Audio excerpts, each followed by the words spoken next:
Ryan Reynolds here from Mint Mobile with a message for everyone paying big wireless way too much. Please, for the love of everything good in this world, stop. With Mint, you can get premium wireless for just $15 a month. Of course, if you enjoy overpaying, no judgments, but that's weird. Okay, one judgment. Anyway, give it a try at mintmobile.com/switch.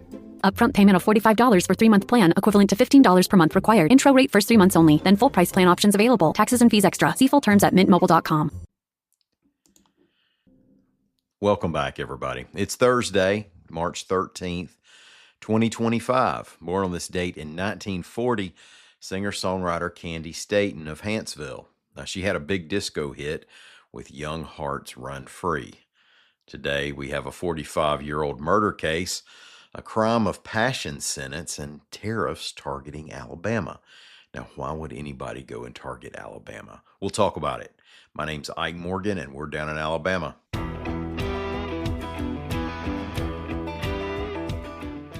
It's hard to fully appreciate the lives that are saved by some murder arrests and convictions because we don't know whether the suspect would have ever killed again. When a crime is solved, we might see justice being served, but how many crimes does it mean will never happen? Well, that thought came to mind with this latest update on a killer who's been in prison in Alabama since 1982.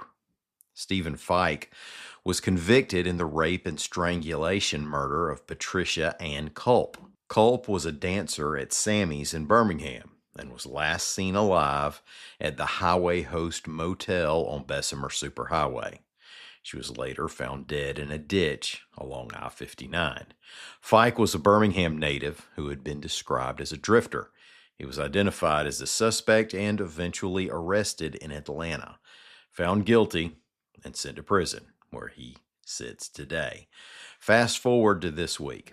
AL.com's Carol Robinson reports that Fike was indicted by a Massachusetts grand jury in a 1980 rape and murder case involving a woman named Wendy Dansereau, who was killed in a Boston hotel room. Now, if he were guilty of this new murder charge, you can see where there could be a frightening pattern developing.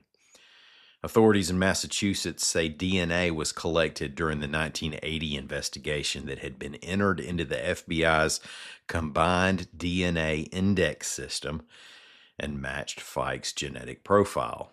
They also say that police reports have placed Fike in New England the day before the Boston woman's killing. Now, for the 82 killing of Patricia Culp, Fike is serving life in prison with the possibility of parole. Here's a word of caution. Even if your love life has kind of ruined your past several years or months, try not to react to that in a way that messes up your next 11 years and 3 months. AL.com's Carol Robinson reports that a Birmingham woman was sentenced this week to 135 months in federal prison for placing an explosive device outside the apartment of someone who's dating her ex-boyfriend. The resulting explosion was estimated to have caused $470 in damage. Let's put that into perspective.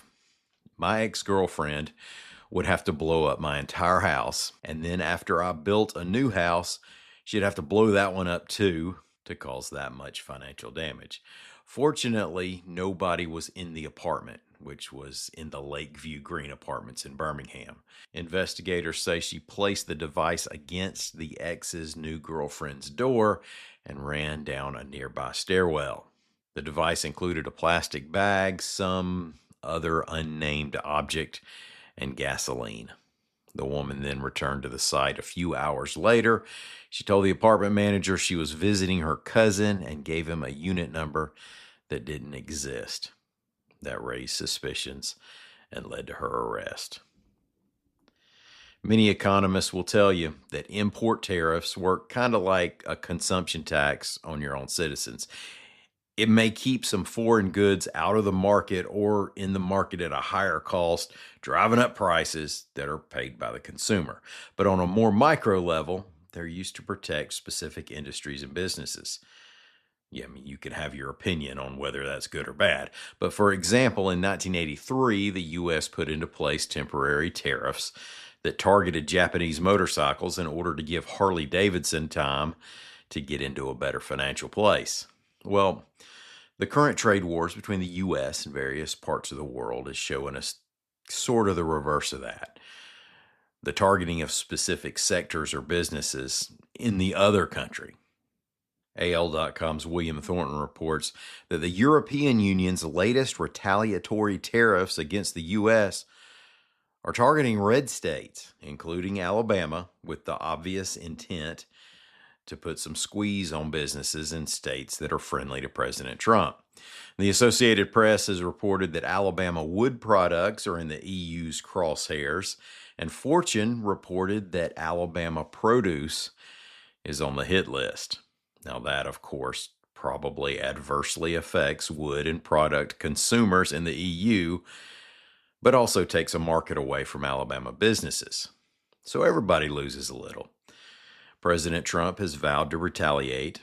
And U.S. Senator Tommy Tuberville was on Fox Business Wednesday to actually credit tariffs for the economy's performance during Trump's first term. Quote, "There's going to be some pain with tariffs, but tariffs got us back as the strongest economy in the world when President Trump was in the first time. He knows what he's doing," end quote.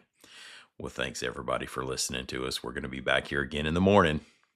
As always, come by and see us anytime you want to on the internet at AL.com.